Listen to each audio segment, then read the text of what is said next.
Hello everyone, this is me Pratyush and this is your amazing channel cracking BSc game. अच्छा, आज हम लोग क्या पढ़ना है? आज हम लोग पढ़ने वाले हैं बीएससी थर्ड सेमेस्टर। बता देता हूँ जो लोग इस वीडियो में नए हैं, अरे यार पहले एक काम कर लो, आप लोग भी 1 से 8 तक वो क्वेश्चंस वीडियो देख लो। अगर इस वीडियो पहले देखना चाहते हो तो पहले इस वीडियो को देख लो, कोई बात नहीं। तो मेरा नाम है प्रत्युष श्रीवास्तव। जल्दी से इस वीडियो को स्टार्ट करते हैं। क्वेश्चन नंबर 9 की एक बात करने जा रहे हैं, इसका मतलब 9 के बी की भी बात करेंगे, सी की भी बात करेंगे, डी की भी बात करेंगे। क्यों? क्योंकि यहाँ पे 5 5 5 5 मार्क्स के 4 क्वेश्चन है, जिसमें से सिर्फ और सिर्फ एनी 3 करने। लेकिन मैं आप लोगों को 4 के चारों बताऊंगा। देखो, मैं बताऊंगा इसमें से आपको कौन से करने चाहिए। देखो अभी यहीं पे बता देता हूँ। पहला आपको करना चाहिए रिवर्सिबल इलेक्ट्रोड्स। शायद आप लोग को अभी ना पता हो कि रिवर्सिबल इलेक्ट्रोड्स क्या होते हैं, लेकिन जब मैं बताऊंगा तो बहुत ईजी लगेगा। दूसरा होता है हीट कैपेसिटी, क्योंकि हम लोग पूरे थर्मोडायनेमिक्स में हीट कैपेसिटी हम लोग पढ़ते ही आ रहे हैं। और दूसरा मतलब तीसरे की बात करते हैं। मैं चाह रहा हूं आप लोग क्लॉसियस कैपरॉन इक्वेशन मत करो, क्योंकि इसमें इसकी एप्लीकेशंस और लिमिटेशंस एडवांटेजेस बहुत कुछ है, तो ना करो। इसमें डेरिवेशन भी आएगी, तो मैं डेरिवेशन भी आप लोग को बताऊंगा। तो जिन बच्चों को लगता है कि डेरिवेशन उन लोग को देखनी चाहिए तो वो लोग देख सकते हैं। फिलहाल शॉर्ट नोट लिखना है तो 5 मार्क्स के हिसाब से लिखना है, तो इतना पैराग्राफ एक कॉपी के हिसाब से इतना काफी है, ठीक है, जरूरी नहीं है। और बात करें कंडक्टोमेट्रिक टाइट्रेशन, इसको कर सकते हो क्योंकि बचेगा यही। और ये थोड़ा सा क्लॉसियस क्लैपेरॉन इक्वेशन से थोड़ा सा इजी भी है, ठीक है। और चलो जल्दी से स्टार्ट करते हैं, बहुत बातें हुई। तो क्वेश्चन नंबर 9 के ए की बात करने जा रहे हैं अब यहाँ पे। क्वेश्चन नंबर 9 का ये हमारा कंडक्टोमेट्रिक टाइट्रेशन। चलो जल्दी से स्टार्ट करते हैं।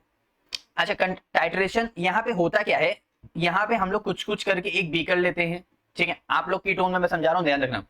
क्या करते हैं? एक बीकर लेते हैं, उसमें कुछ कुछ मिलाते हैं, और यहां से ऊपर एक ट्यूब लेते हैं। उस ट्यूब से हम लोग कुछ ड्रॉप नीचे गिराते हैं, और इस सॉल्यूशन को क्या करते हैं भाई? मिक्स करते हैं। मिक्स करने के बाद जो कलर शो होता है वही हमारा कंडक्टोमेट्रिक टाइट्रेशन होता है। अच्छा, कंडक्टोमेट्रिक यहाँ से कुछ कंडक्टेंस का वर्ड आ रहा है। कंडक्टेंस यानी यहाँ से नंबर ऑफ आयंस की मदद आएगी। अच्छा, मोलर कंडक्टिविटी चैप्टर, अरे मतलब हमारा जो इलेक्ट्रोकेमिस्ट्री चैप्टर, वहां से हमारे पास इक्विवेलेंट कंडक्टेंस, मोलर कंडक्टेंस है ना। तो यहाँ पे भी क्या था? नंबर ऑफ आयंस यानी मोलैरिटी थी। मोलैरिटी यानी कंसंट्रेशन है, कंसंट्रेशन होगा तो आयंस होंगे। शायद आप लोग थोड़ी सी बात कैच कर पा रहे हो मेरी, ठीक है। तो यहां से, और जो बाकी यहाँ पे लगा रहता है कंडक्टोमीटर, मतलब कंडक्टिविटी मीटर, कंडक्टोमीटर, तो उससे हमें पता चलता है कितने नंबर ऑफ आयंस, क्या सॉल्यूशन हुआ वगैरह वगैरह, ठीक है। ग्राफ की बात करते हैं। आप लोग सिर्फ, आप लोग को पता है ये रहा बेस, ये रहा एसिड, तो एसिड प्लस बेस मिला करके हमको क्या मिलता है? सॉल्ट प्लस वाटर मिलता है, ठीक है। अब ये रिएक्शन लिखते कैसे? ये रिएक्शन वीक में नहीं होती, ये बात ध्यान रखना। होती भी है तो इसका लिमिटेशन है। तो यहाँ पे क्या है? जिसमें मिला रहे हैं, किसमें मिला रहे हैं? NaOH में। तो NaOH को हम लोग पहले लिखते हैं, वरना चाहते तो हम HCl भी पहले लिख सकते थे। और जो मिला रहे हैं, HCl मिला रहे हैं, तो उसको बाद में लिखते हैं, ठीक है। अब यहां से क्या होता है? HCl की कंडक्टिविटी, ध्यान रखना हमेशा। एक साइंटिस्ट है, उनका नाम था ड्यू टू ग्रोथस इफेक्ट। कौन सा effect? Due to Grotthuss effect. इन्होंने बताया था कि हमेशा वाटर की कंसंट्रेशन में हमेशा H प्लस और OH माइनस का कंसंट्रेशन सबसे ज्यादा रहेगा। आयंस का मूवमेंट इनका भी सबसे ज्यादा रहेगा, इसके बाद जो आएंगे वो आएंगे, ठीक है। तो यहाँ से NaCl प्लस वाटर बन रहा है। अब यहाँ पे क्या हुआ? यहाँ से जो HCl की कंसंट्रेशन है, और उससे क्या हो गया? NaCl की कंसंट्रेशन क्या हो गई? बढ़ गई, क्योंकि HCl भी स्ट्रॉन्ग इलेक्ट्रोलाइट है और NaCl हमारा सॉल्ट है, ये भी स्ट्रॉन्ग इलेक्ट्रोलाइट है। ये भी वाटर में बहुत तेज, यानी 100% जो इसका अल्फा होगा वो 100% डिसोशिएट होगा, ठीक है। देखो, आपको सिर्फ मैं थोड़ा सा इसकी नॉलेज देने की कोशिश कर रहा हूं, शायद आप लोगों को समझ भी आ रहा हो, ठीक है। अब ये हमारा क्या है? वो डिक्रीज हुआ पहले, डिक्रीज होने पे उसका एक एंड पॉइंट आ गया, यानी सैचुरेशन पीरियड आ गया। अब वो डिक्रीज नहीं होगा। अब उसके बाद जब वो डिक्रीज होगा ही नहीं, तो उसके बाद क्या होगा? वो इंक्रीज ही होगा। तो ये इसका इंक्रीज पॉइंट है, ठीक है, कंडक्टिविटी और HCl के बीच का।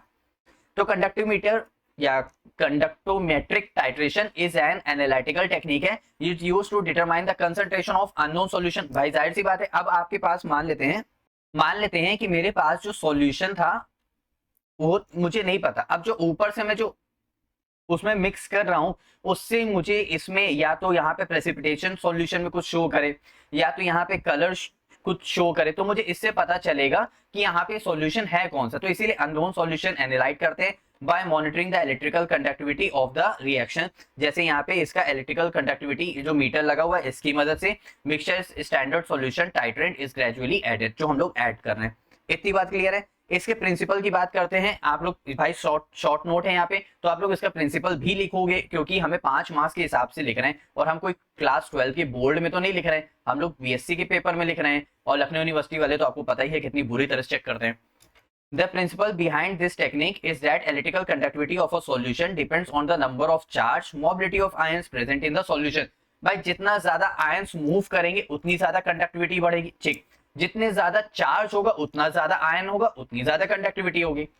During a titration the ionic composition, भाई आयनिक कंपाउंड्स ही तो होंगे। अब मान लेते हैं मेरे पास CCl4 है, ये तो नॉन आयनिक कंपाउंड है, ये तो कोवेलेंट कंपाउंड है, तो ये तो उतना अच्छा आयंस में ब्रेक होगा नहीं, इसीलिए हम लोग आयनिक कंपाउंड स्ट्रॉन्ग इलेक्ट्रोलाइट लेते हैं। जैसे HCl था, जैसे NaOH था, जैसे NaCl था और जैसे वाटर था।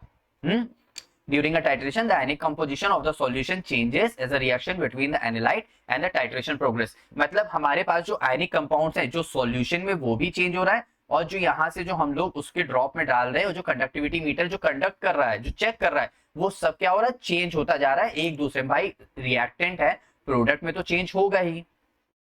This change in an ionic composition reflected in a change in the solution of the conductivity।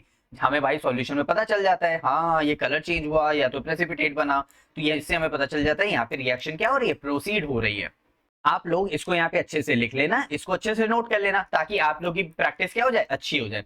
अब बात करते हैं कुछ फैक्टर्स अफेक्टिंग की बात करते हैं। फैक्टर अफेक्टिंग अभी हम लोग देख रहे थे, जितने ज्यादा नंबर ऑफ आयंस होंगे उतनी ज्यादा हायर कंडक्टिविटी, जितना ज्यादा चार्ज होगा उतनी ज्यादा higher conductivity. Mobility of ions, mobility of ions का मतलब है ions with higher mobility easier movement contribute to move conductivity. इसका मतलब है हायर मोबिलिटी का मतलब है यहाँ पे आयंस के पास जितना ज्यादा चार्ज होगा उतनी तेज वो दूसरे मेटल प्लेट पे क्या करेगा, मूव करेगा। मान लेते हैं मेरे पास ये H+ आयन है और ये मेरे पास कैथोड की रॉड है, ठीक है।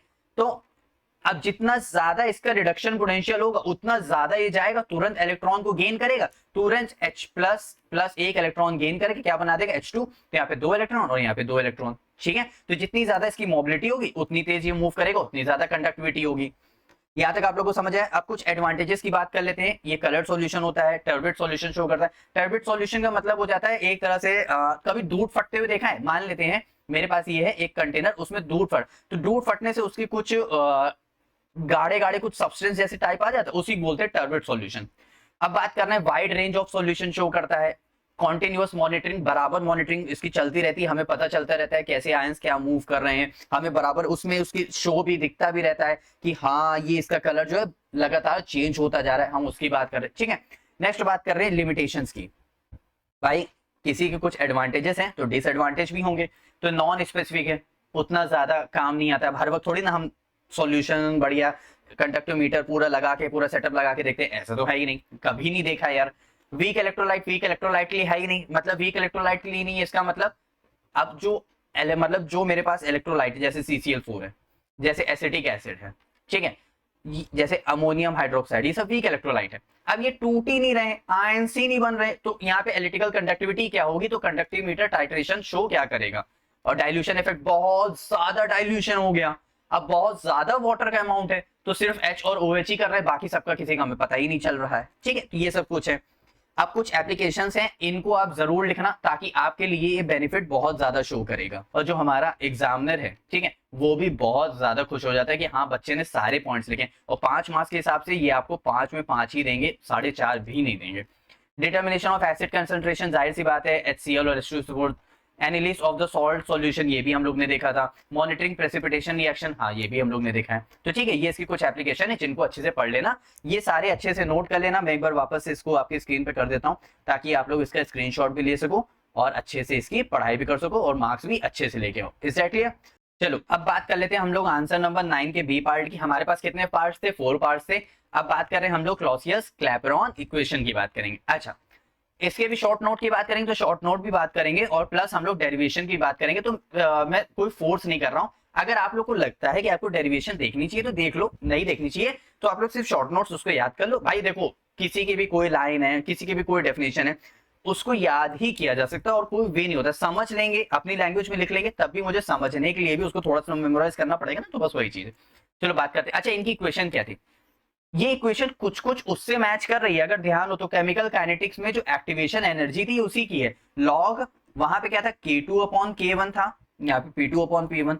यहाँ पे एंथैल्पी ना हो करके, वहां पे एंथैल्पी ना हो करके यहाँ वहां पे क्या था, एक्टिवेशन एनर्जी था, और बाकी सब कुछ सेम था। फिलहाल ये हमारी कौन सी क्लासियस CCE इक्वेशन है, ठीक है।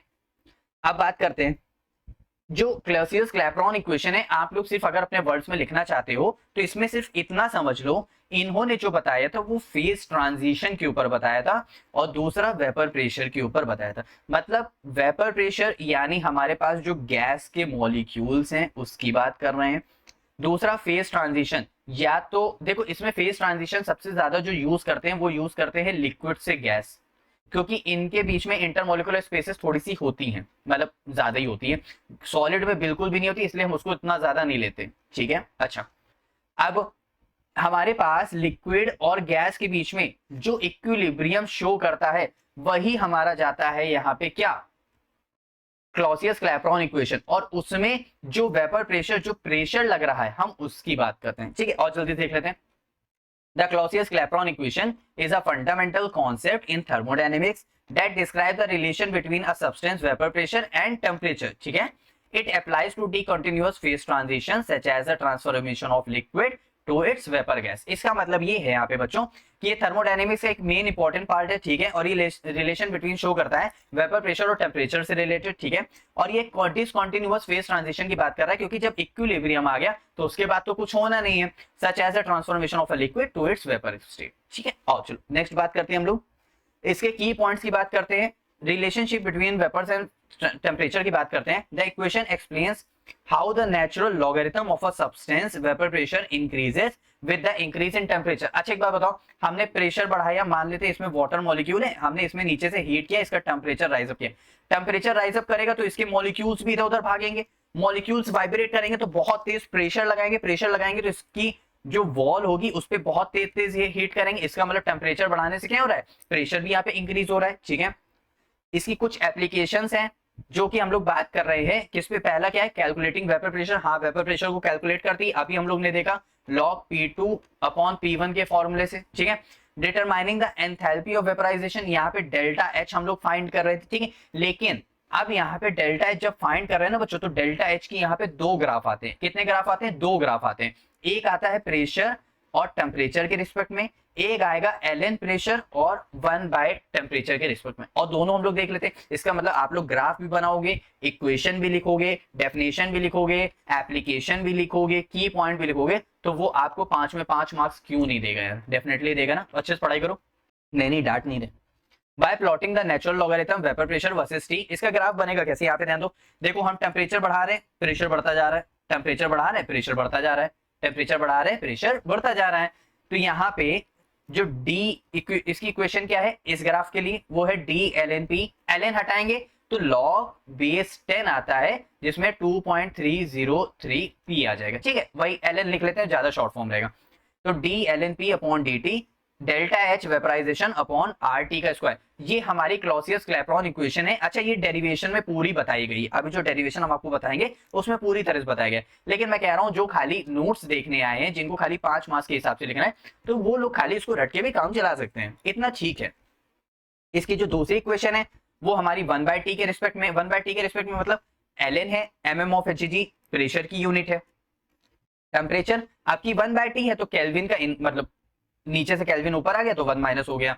अब डेल्टा एच वेपराइजेशन है, इसको भी हम लोग कैसे कैलकुलेट करेंगे, तो ln P2 अपॉन P1 जो हमारी मेन इक्वेशन थी, R था, अपॉन में क्या था, मतलब उधर क्या था 1 अपॉन T1 माइनस का 1 अपॉन T2, जो भी हम लोग ने सबसे ऊपर इक्वेशन देखी, ठीक है। तो ये हमारी वही इक्वेशन है। सभी को अच्छे समझ आए, कोई भी डाउट यहाँ तक नहीं ना। अब बात करते हैं इसके, तो वैसे ही जैसे ही अभी हम लोग ने पढ़ा, जो ट्रांजिशन क्या था हमारा, phase transition, liquid to gas के बीच में था, ऐसे ही हमारे पास एक और ये Clausius Clapeyron equation transition show करता है। दूसरा हमारा क्या है, सब्लिमेशन में। The concept can be applied to sublimation, solid to gas transition में भी क्या करता है, शो करता है।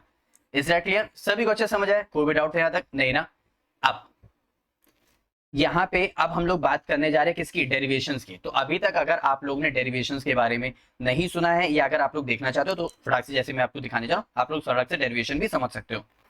अच्छा, इक्वेशन हमारी जो हमको डेराइव करना है, वो डेराइव क्या करना है वो हम देख लेते हैं पहले। ये इक्वेशन है हमारी, क्या है, log P2 upon P1 pressure के टर्म में, एंथैल्पी दे रखी है, लॉग की वैल्यू है 2.303, आर हमारा यूनिवर्सल कांस्टेंट 8.314 के एस्पेक्ट में और टेम्परेचर के एस्पेक्ट में। अच्छा ये क्वेश्चन इससे पहले भी हम लोग ने कभी कहीं देखी है क्या? हाँ देखिए, कहाँ देखिए?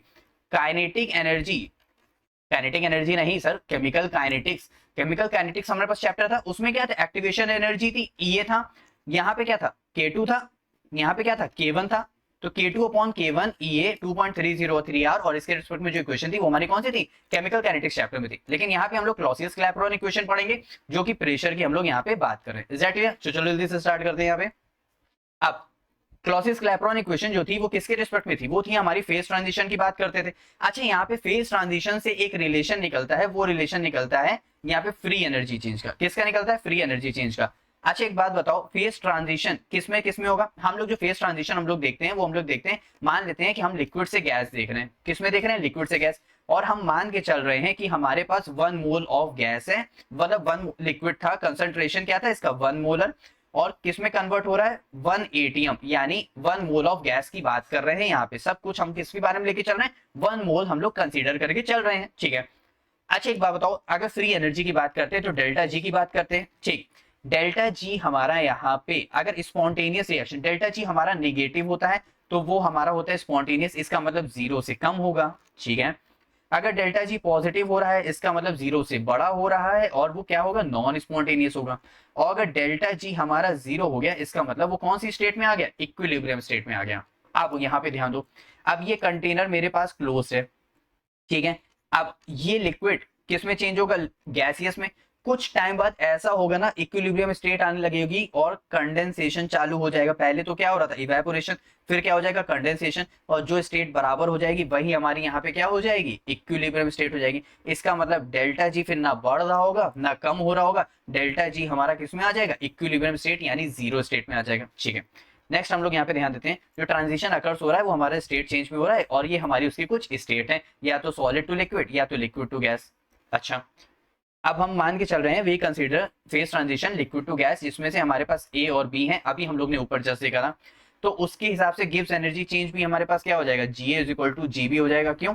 वहां पे इक्वल हो रहा था, हमारा गिब्स एनर्जी तो 0 है ना, इसका मतलब दोनों की, गैस के और लिक्विड की दोनों की गिब्स एनर्जी क्या हो जाएगी? बराबर हो जाएगी। तो ये ए का ट्रांजिशन है और ये बी का ट्रांजिशन है, ठीक है। अच्छा बहुत सी बुक में हो सकता है कि आपको ए बी ना लिख करके वो आपको ट्रांजिशन या फिर सैचुरेशन पीरियड भी बताए। सैचुरेशन पीरियड का मतलब हो गया कि अब जो चीज ना बढ़ रही है ना कम हो रही, उसका एक पीरियड आ गया, अब उसके बाद उसका कोई भी सैचुरेशन टाइम नहीं हो सकता, या वो सुपर सैचुरेटेड में जा सकता है। तो अब अच्छा एक बार, बहुत बड़े बड़े चेंज में तो हम लोग बात करेंगे नहीं, हम लोग बात करेंगे बहुत छोटे छोटे चेंज में। हाँ इतना से चेंज आया, इतना से चेंज आया, इतने से। बहुत बड़े बड़े चेंज देखने के लिए हमें फिर बहुत ही ज्यादा लॉन्ग पीरियड टाइम अगो के लिए हमें रुकना पड़ता है। तो यहाँ पे स्मॉल चेंज के लिए हम लोग यूज करते हैं डी, और यहाँ पे स्मॉल चेंज के लिए हम लोग यूज कर रहे हैं डी, तो d G is equal to d G B हो गया, ठीक है। अब हम लोग बात करेंगे मैक्सवेल इक्वेशन की। जिन बच्चों ने मैक्सवेल इक्वेशन का अगर वीडियो देख रखा होगा तो उन्हें पता होगी, नहीं पता है तो आप लोग यहाँ पे थोड़ा सा इसको कॉन्सेप्ट इसका रट भी लोगे तब भी कोई इशू नहीं। रटने के लिए हमें यहाँ पे d G is equal to V d P minus का एस डी टी, ठीक है। ये हमारी कौन सी? ये हमारी मैक्सवेल इक्वेशन है। अब डीजी की जगह हम ये वाली वैल्यू पुटअप कर दें और वैल्यू पुटअप कर देते। पहले ध्यान दो, हमने डीजी की जगह पुटअप किया तो VDP minus SDT, VDP minus SDT, इधर भी DG था तो यहाँ पे VDP माइनस SDT। अब ये A के लिए था, इधर वाला पूरा A के लिए था, तो VA और SA हो गया। ये वॉल्यूम, और S क्या है मेरे पास बच्चों? S होता है एंट्रोपी। जो बच्चे पहली बार इस वीडियो में बता देता हूँ, S क्या होता है? एंट्रोपी होता है, ठीक है। तो वैसे यहाँ पे VDP हो गया और SDP हो गया, SDT हो गया मतलब, ठीक है। अब हमने DP और DP वाले टर्म्स को एक तरफ लिया तो VADP, VBDP, SADT minus SBDT, ठीक है। सारे टर्म एक साइड ले लिए। देखो बिल्कुल भी रटने की जरूरत नहीं है, सिर्फ आपको ध्यान रखना था गिब्स एनर्जी, हमारे गिब्स एनर्जी इक्वल है, जो कि फेज ट्रांजिशन में गिब्स एनर्जी की जो हम लोग ने स्मॉल चेंज की बात किया तो DG कर दिया, यहाँ पे DJ कर दिया। अब बात कर रहे हैं मैक्सवेल इक्वेशन अप्लाई किया। मैक्सवेल इक्वेशन में मान सकता हूँ जिन बच्चों को नहीं पता होगा उनके लिए तो ये रटना ही पड़ेगा, VDP माइनस SDT, क्योंकि इसकी भी डेरिवेशन में जाएंगे ना तो इतनी ही बड़ी डेरिवेशन हो जाएगी, तो वहां तक नहीं जाते, ठीक है।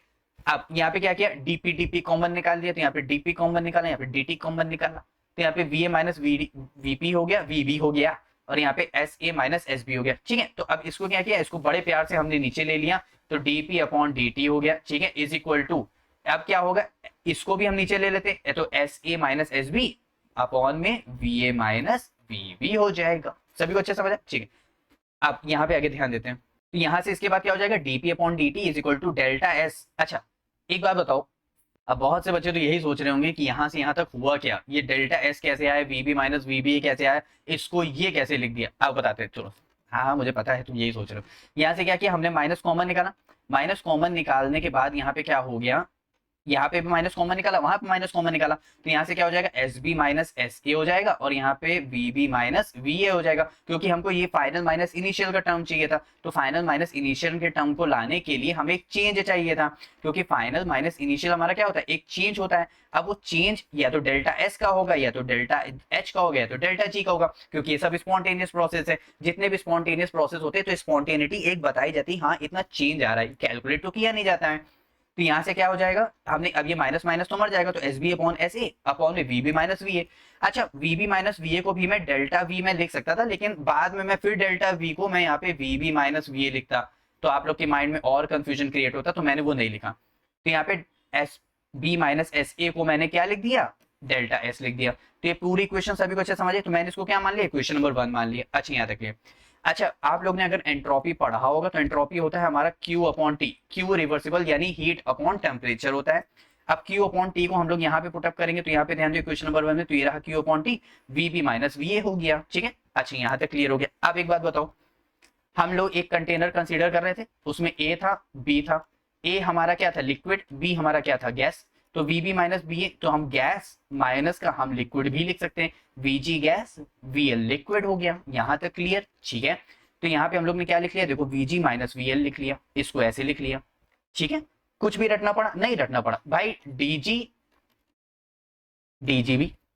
अब यहाँ पे क्या था, हम लोग ने वीडीपी और टीडीएस वाली इक्वेशन लिया, हमने वाली पुटअप किया, ए इक्वल किया बी, मतलब डीपी एक तरफ कर दिया और dt को हमने एक तरफ कर दिया, फिर हमने इसको नीचे उतार लिया, तो इस तरह पूरी इक्वेशन बनती चली है। जैसे यहाँ पे ध्यान दो, ये देखो VDP और VDP इक्वेशन हम लोग ने एक कर लिया, और बाकी का SDT हम लोग ने एक तरफ कर लिया, फिर इक्वेशन कॉमन लिया, माइनस कॉमन बाहर निकाला, इस तरह बना दिया। डेल्टा एस को हम लोग क्या लिख सकते हैं, Q अपॉन टी, हमने यहाँ पे इस तरह लिख दिया। फिर BV हमारा GA अपॉन VL हो गया, तो यहाँ पे इस तरह हमने लिख दिया। अब हम लोग हीट, यहाँ पे ध्यान दो, हीट Q हमारा किसके बराबर होता है, हमारे पास डेल्टा H वेपोराइजेशन के बराबर होता है, क्योंकि भाई हीट हो रही है, हीट निकल रही है, यानी वाटर क्या हो रहा है, गैसियस फॉर्म में चेंज हो रहा है, यानी यहाँ पे वेपोराइजेशन शो कर रहा है, वेपर्स बन रहे हैं। तो यहाँ पे हम लोग ने एंथैल्पी का चेंज लिख लिया, डेल्टा H हमारा क्या हो गया, वेपोराइजेशन। हम लोग इसको यहाँ पे ये भी लिख सकते हैं। तो एक ये प्रोसेस आपको शायद थोड़ा सा याद करना पड़े, जिन्होंने मतलब पुराने लेक्चर्स को नहीं देखा है। तो यहाँ पे VG माइनस VL हो गया। अब हम लोग को एक बात पता है कि हमारे पास जो लिक्विड का सरफेस होता है, जो लिक्विड का सरफेस एरिया होता है, वो कम होता है इन कंपैरिजन टू गैस से, क्योंकि गैस का तो सरफेस एरिया बहुत ज्यादा होता है। अब मान लो आपने किसी रूम में गैस छोड़ दिया, नहीं वैसे नहीं, ठीक है, तो यहाँ पे क्या होगा, उसके रूम में उसके मॉलिक्यूल्स फैल जाएंगे बहुत ज्यादा, मतलब पूरे रूम में ऑक्यूपाई कर लेंगे, और लिक्विड के वो एक ही कंटेनर में ही रहेंगे, भले मॉलिक्यूल्स दूर दूर है लेकिन वो एक ही कंटेनर में रहेंगे। इसको अगर हम थोड़ा सा मैथमेटिकल कॉन्सेप्ट से देखें, तो VL की जो लिक्विड की वैल्यू होती है वो 0.001 होती है, लेकिन VG गैस की देखो कितनी ज्यादा है, 1.69 है। अंतर थोड़ा सा है, लेकिन उसके हिसाब से अंतर बहुत ज्यादा है। तो इसीलिए VG का जो वॉल्यूम सरफेस एरिया होता है वो बहुत ज्यादा होता है इन कंपैरिजन टू लिक्विड से। तो इसका मतलब मैं क्या लिख सकता हूँ, इसका मतलब मैं इसको VL को मैं क्या लिख सकता हूँ, मतलब VG minus VL final minus initial, यानी जो VG माइनस VL है, मैं इसको क्या लिख सकता हूँ, इसको मैं VG लिख सकता हूँ। तो मैंने यहाँ पे क्या किया, इसको मैंने यहाँ पे VG पुट अप कर दिया। पूरी इक्वेशन वही थी, इक्वेशन नंबर मैंने इसको 2 मान लिया। अब मुझे पता है, अच्छा आइडियल गैस इक्वेशन क्या होती है, PV इक्वल टू nRT। हमने शुरुआत में n इक्वल टू 1 मोल लिया था, तो n इक्वल टू 1 मोल हो गया, तो PV इक्वल टू nRT हो गया। अच्छा यहाँ पे क्या है, यहाँ पे ध्यान दो, यहाँ पे वॉल्यूम है ना, तो मैंने वॉल्यूम के रिस्पेक्ट में क्या किया, RT अपॉन P कर दिया, भाई PV इक्वल टू nRT पे।